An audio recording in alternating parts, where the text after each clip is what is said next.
Assalamualaikum warahmatullahi wabarakatuh. Halo anak-anak semua. Hari ini kita akan belajar tema 3, subtema 1, pembelajaran kedua. Sudah siap untuk belajar hari ini? Kalau sudah siap, mari kita mulai belajarnya. Perhatikan iklan yang ada di hadapan kalian.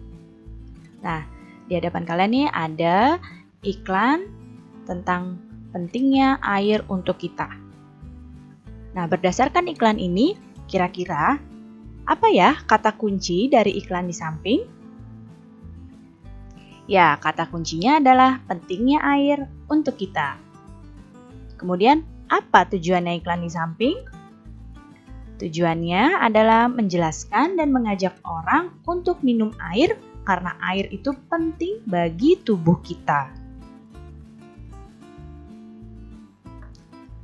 Apa fungsi dari iklan? Kita akan bahas fungsi dari iklan.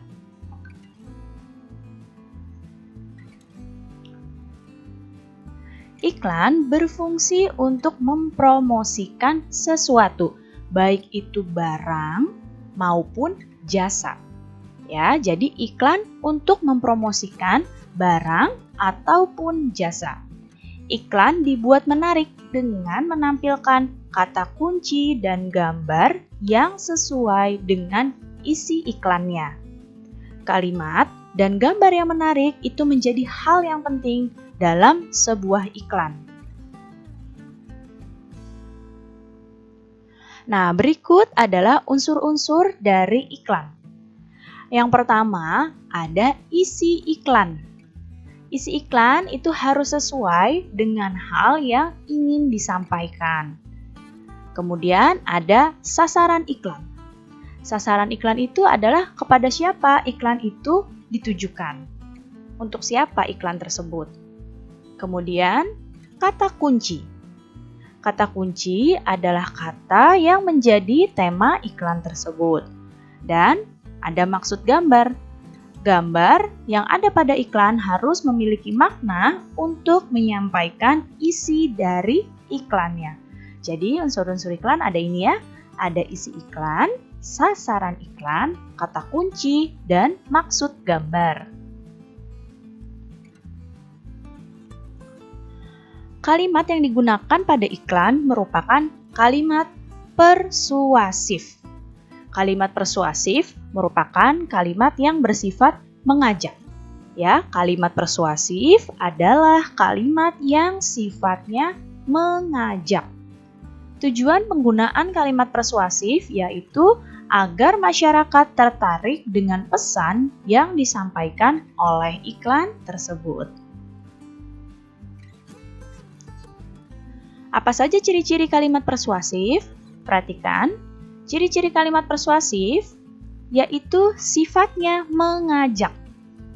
Kemudian, biasanya menggunakan kata-kata ajakan seperti ayo dan marilah.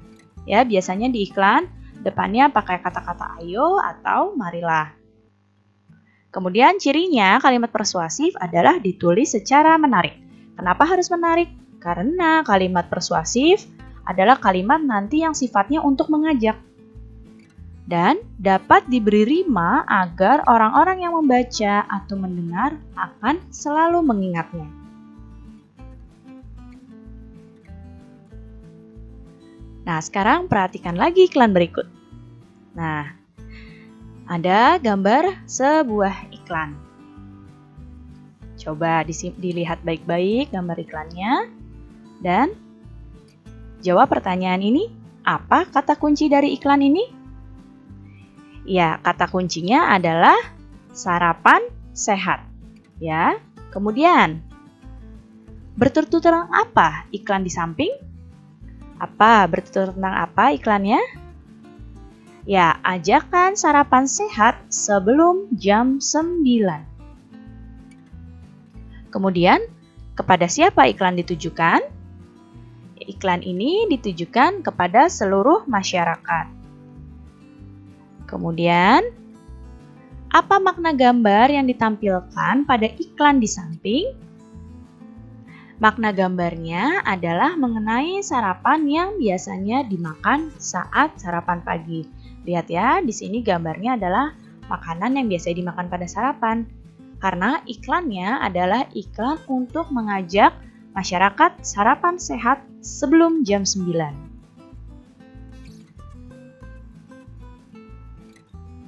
Manusia itu membutuhkan makanan sebagai sumber energi. Nah, oleh karena itu kita harus makan secara teratur. Makanan yang masuk ke tubuh kita diolah menjadi zat-zat yang penting yang dibutuhkan oleh tubuh manusia.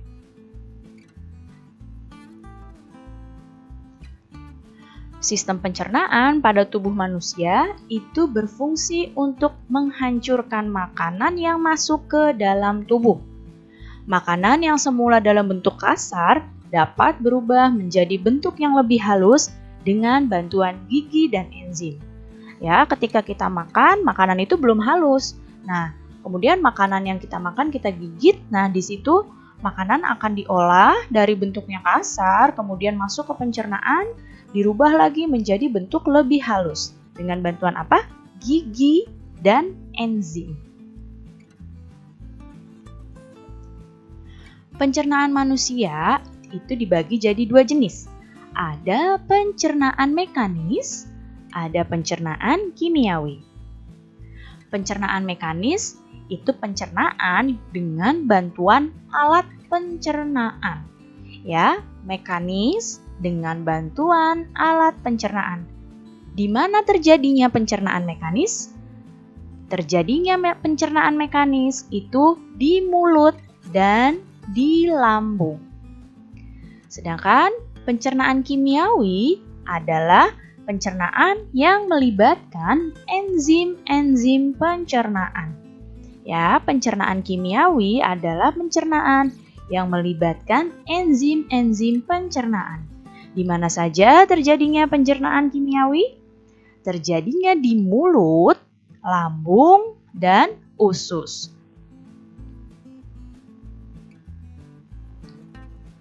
Nah, bagaimana ya sistem pencernaan manusia? Nah, sekarang kita akan lihat bagaimana sistem pencernaan manusia. Perhatikan gambar berikut ini.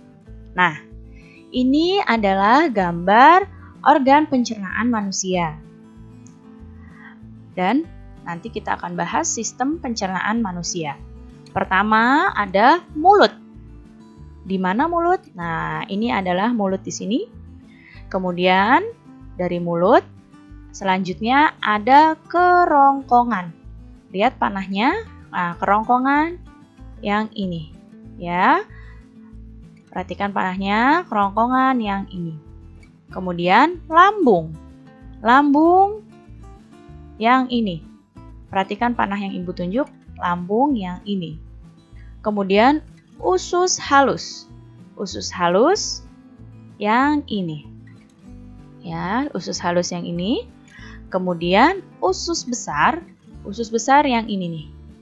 Ya, yang digambarnya warna hijau. Ya. Ini adalah usus besar. Dan anus yang mana? Anus yang ini.